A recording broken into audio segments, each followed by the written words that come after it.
Si pudiera, por favor, contextualizarnos y describirnos la situación actual a lo largo de la frontera norte de Israel con Líbano, en ambos lados, tanto en el norte de Israel como en el sur del Líbano. Bien, entonces las fuerzas de defensa de Israel están posicionadas o tratando de establecer control a lo largo de lo que llamamos nuevamente la línea amarilla. No hay una línea, pero está a una distancia que a veces es de 1 kilómetro, a veces de 12 kilómetros de la frontera, creando nuevamente una zona de seguridad. Y hay alrededor de 50 pueblos musulmanes chiitas que ahora están siendo destruidos por las fuerzas de defensa de Israel debido a la presencia de Hezbollah dentro de esos pueblos y debajo de ellos.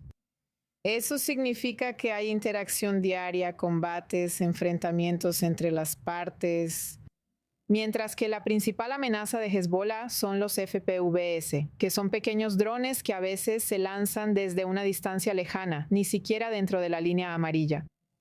Y es difícil rastrearlos y por eso es difícil interceptarlos. Son muy pequeños, solo pueden transportar una pequeña cantidad de explosivos y atacan a los soldados, ya sea en Líbano o también en Israel, cerca de la frontera. Así que los intentos de interceptación provocan alertas y de esa manera tenemos sirenas todos los días en diferentes comunidades del norte. Y a veces, como el viernes pasado, Hezbollah lanzó deliberadamente cohetes hacia las comunidades israelíes. Fue en Aria y Kiryat solo el viernes. Así que es como volver a la normalidad, pero en realidad los sonidos de la guerra son constantes donde vivimos. Entonces, ¿estás identificando un cambio en las tácticas por parte de Hezbollah en comparación con la ronda anterior de combates durante 2024? Sí, es completamente diferente porque en 2024 cada andanada de cohetes de Hezbollah era de unos 20 o 30 cohetes, a veces incluso más. Esto no sucedió en la campaña actual y definitivamente no está sucediendo en el supuesto alto el fuego. Estoy de acuerdo con lo que dijiste, no hay alto el fuego. En realidad hay alto al fuego para Tel Aviv y hay alto al fuego para Beirut, y la primera excepción fue la semana pasada con el asesinato del comandante de las brigadas Radwan, pero está lejos de ser suficiente para detener realmente el proceso de rehabilitación de Hezbollah. La principal actividad de las fuerzas de defensa de Israel está enfocada en el sur y la principal actividad de Hezbollah está enfocada en el norte de Israel. Entonces, ¿hablaste sobre los esfuerzos de rehabilitación de Hezbollah? ¿Cómo están consiguiendo sus armas? Es la segunda ronda de combates intensos, aunque ahora es un poco más limitado que lo que fue en marzo y a principios de abril. Pero todavía tienen cohetes que han lanzado, todavía tienen drones, tienen estos FPV. ¿Todos estos son hechos por ellos mismos o los están introduciendo de contrabando en Líbano? Hasta donde sabemos sobre los drones FPV, probablemente son importados, pero también podrían desarrollar la capacidad de ensamblarlos en Líbano. Otros podrían ser ensamblados. Sabemos de pequeños talleres de manufactura para crear vehículos aéreos no tripulados. Cohetes, eso es fácil, así que sí, y se producen en Beirut o en Debka.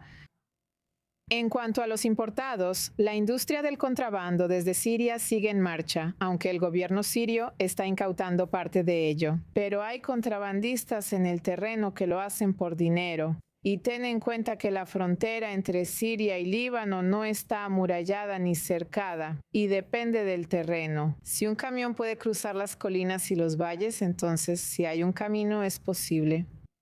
Fuera de eso, probablemente la ruta marítima también está activa.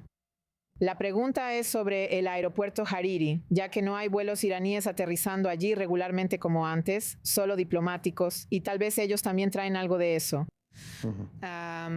Para los FPVs, ten en cuenta que solo necesitas un camión para traer cientos de ellos porque son muy, muy pequeños. Mira, Sarit, lo que estás describiendo es realmente extraordinario. Quiero decir, este es el segundo alto al fuego en Líbano después de, como mencioné, la intensa guerra en 2024.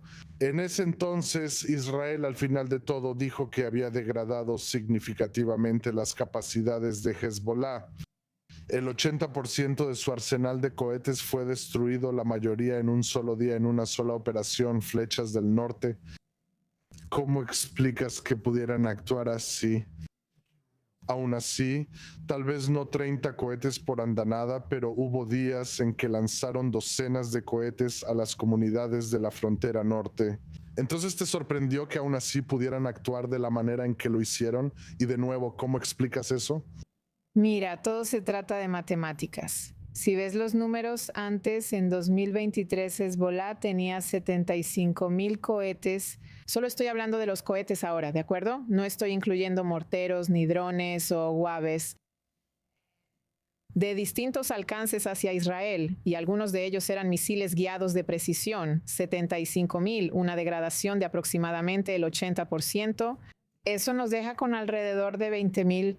Y atacamos en Líbano entre las dos campañas aproximadamente 2 veces al día contra Hezbollah en todo el Líbano, pero principalmente en el sur. Así que tal vez degradamos aún más cuando entramos a la campaña actual en febrero, a finales de febrero. Así que todavía tienen miles de cohetes. Y esa es la situación que ves hoy. Sin embargo, Hezbollah no es capaz de llevar a cabo una invasión como Hamás contra las comunidades israelíes. Las fuerzas de defensa de Israel están ahí como barrera entre los civiles israelíes y Hezbollah. Claramente hay muchas dificultades para Hezbollah y aún así la guerra no ha terminado. Y aunque nuestra vida no ha vuelto a la normalidad, debemos poner las cosas en perspectiva. La situación hoy es mejor de lo que solía ser antes de 2023 porque los veíamos todos los días en la frontera y ya no están ahí.